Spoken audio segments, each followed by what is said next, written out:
Yo, what up guys? My name is Freddy, Swift Style Garcia, and welcome back to the channel. Alright, so as you can see here on the bench today, we've got a brand new PT-01 Scratch from Newmark with the scratch switch. Considering my other PT-01s are fully modded out, I figured it would be good to start with a clean slate, and we're going to start by replacing the scratch switch with the new fader that's now on the market. Now some of you guys might remember a while back we tested a prototype for CJ Scratch called the Mini X fader. So it's been over a year since I posted that video, but we now have a production unit. This is called the 124C. So CJ has been hard at work testing and tuning this thing, getting it exactly the way he wants it to look and perform. For those of you who are part of the Facebook Portablist pages, you've definitely seen CJ's dedication and all the time that he's been putting into this. And one thing that CJ is extremely proud of, as he should be, is that this should be the easiest fader install for your Newmark PT-01 Scratch. So no removing capacitors, no soldering, you don't even have to get inside this thing to install it. It is a true plug and play fader for your PT-01 Scratch. All right, so the only tool that you're gonna need to install this guy is a Phillips head screwdriver. Everybody and their mother should have at least 2 or 3 of these around the house. You literally just take off the 2 screws from the scratch switch, pull this guy out, remove the cable, and do something with this. Let's latch that cable back in and mount this wherever we want it to be. So in this case, I'm going to put it facing this direction. Get our screwdriver, tighten these guys up, done. And I've got to say, this looks really good on this PT-01 Scratch. But yeah, let's grab a record, power it on, and test it out. Nice.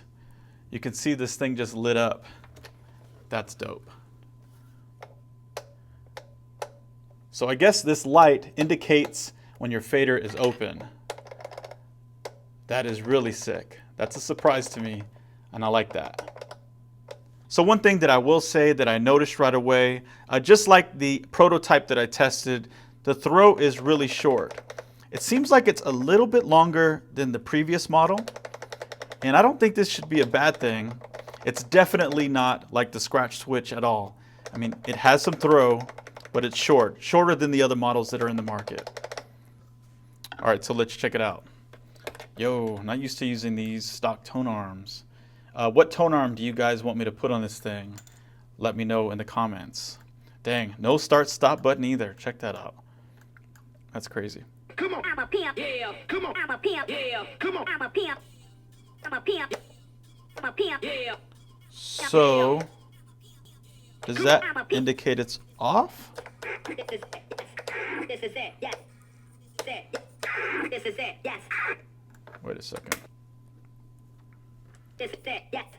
This is.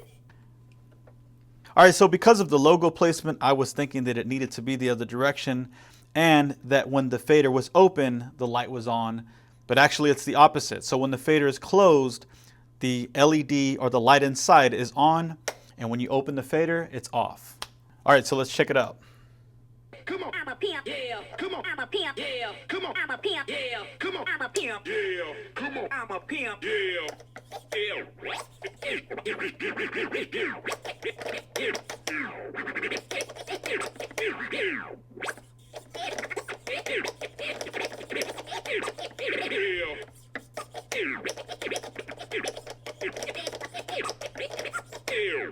Feels good. Yeah, I've got to be honest, I was a little concerned at first with that throw. I mean, I tested the other one and it wasn't a problem, but for some reason, when you just know that the throw is only that big, I guess coming from a traditional fader, you're used to the fader bouncing back, but this doesn't do that. This will stick. Another thing that I really like about this fader is that it only cuts on one side.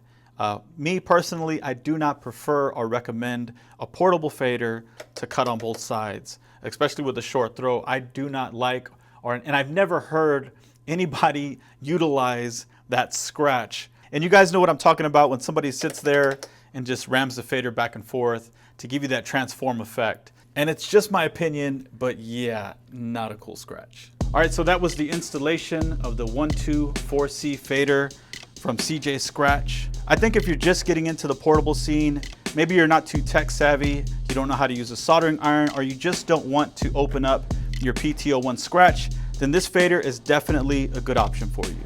Because this is actually a true plug and play fader, it's gonna stand out from the rest. If you're interested in purchasing this fader, I will leave a link down below. That's it for today. Thank you guys for watching. Keep scratching. Peace.